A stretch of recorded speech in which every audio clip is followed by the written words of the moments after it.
नमस्कार दोस्तों। बहुत दिनों सोच रहा था कि मैं वीडियो पे आकर के और कुछ मैसेज कहूँ।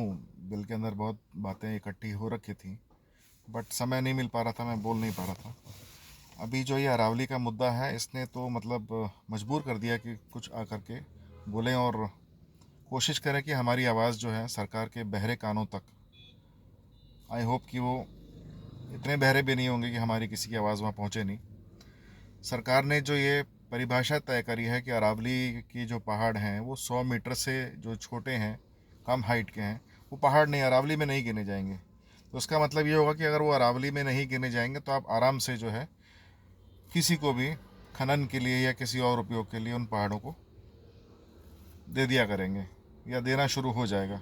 अब उसकी वजह से आप ये मान के चलिए कि कितनी परेशानी बढ़ जाएगी। वातावरण तो प्रदूषित होगा ही होगा। थार मरुस्थल जो है, राजस्थान अभी आधा मरुस्थल है, पूरा मरुस्थल बनेगा, ये आपके दिल्ली की तरफ भी बढ़ेगा, हरियाणा की तरफ भी जाएगा, पंजाब की तरफ भी जाएगा, यूपी के भी मैदानों के अंदर रेत पहुंचाएगा वो। दूसरा, कितने जंगल कटेंगे इस पहाड़ों के नीचे से। जब ये जंगल कटेंगे तो फिर पारिस्थिति मतलब एनवायरमेंटल अनबैलेंस पैदा होगा। अब ये सब तो आपके पास में एक्सपर्ट लोग हैं, वो समझते होंगे, उन्होंने समझाया भी होगा, लेकिन पता नहीं क्या मजबूरी है आप लोगों की जो आप इसको 90% अरावली को आप नष्ट करने की ओर बढ़ रहे हैं। मेरे ख्याल से आप इतने समझदार हैं, इतने सक्षम हैं, और आप राष्ट्रवादी लोग भी हैं, जैसा उन्होंने आपको राष्ट्रवादी समझ के ही आपको वोट देना शुरू किया। मैंने 2014 में पहली बार इस सरकार को वोट दिया था, और ये मान के दिया था, लगातार वोट दिया है कि भाई आप भारत के भविष्य के लिए और ऐसा भारत के भविष्य के लिए काम करें, और ऐसा कोई काम नहीं करेंगे जिससे कि यहाँ का भारत भूमि को कोई नुकसान हो। परंतु ऐसा लग रहा है कि शायद आपके सर पे अब सफलता सर चढ़ के बोलने लगी है। आप भूल चुके हैं कि ये जो जनता है, इन्होंने आपको बिठाया, यही जनता आपको उतारना भी जानती है।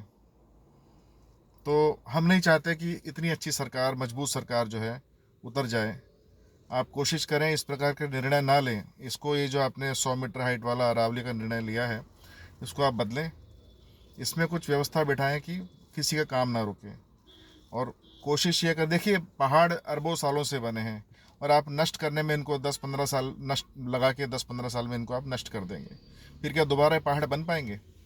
हमारी आने वाली पीढ़ियों को हम क्या दे करके जाएंगे सर? हमारे बुजुर्गों ने प्रकृति का इतना दोहन नहीं किया जितने 100 वर्षों में हम मनुष्य ने इस धरती का दोहन कर लिया है। इन 100 वर्षों में जो हमने धरती की तबाही मचाई है, उतनी लाखों हजारों सालों में कभी तबाही नहीं मची इस धरती की, क्योंकि हमारा लालच है। हम चाहते हैं अधिक से अधिक खनन हो, अधिक से अधिक उत्पादन हो, प्रोडक्शन प्रोडक्शन प्रोडक्शन, मटेरियलिज्म। मतलब इसके अंदर अब इतना उलझ गए हैं कि हमें पता नहीं कि हमें आने वाली संतानें, आने वाली पीढ़ियां कोसेंगी कि यार हमारे धरती पे हमारे लिए क्या सिर्फ आप खड्डे छोड़ के चले गए हो क्या? कुछ नहीं छोड़ा हमने।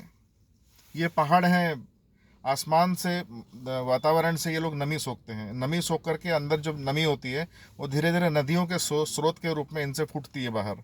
नदियों का भी जो है चलन रुक जाएगा। राजस्थान के जो धरातल का जो भूतल भूजल स्तर है, वो भी जो है अनबैलेंस हो जाएगा, उतर नीचे चला जाएगा। पूरे राजस्थान की धरती की 12 बज जाएगी आप लोगों के इस घटिया फैसले की वजह से। थोड़ा सोचें, निर्णय लें, विवेक से काम लें। हमेशा लालच काम नहीं करना चाहिए, कुछ इंसानियत भी काम करने चाहिए। कुछ प्रकृति के प्रति आपका जो दायित्व है उसे भी आपको निभाना चाहिए। तो देखिए सर, क्या कर सकते हैं आप लोग, धरती माँ को बचाएं। ये फैसले हाथ जोड़ के निर्णय है, आप लोगों से विनिमय नम्र निवेदन है, इस फैसले को वापस लें और धरती माँ को बचाएं, राजस्थान को बचाएं, अरावली को बचाएं। जय हिंद सर, प्रणाम।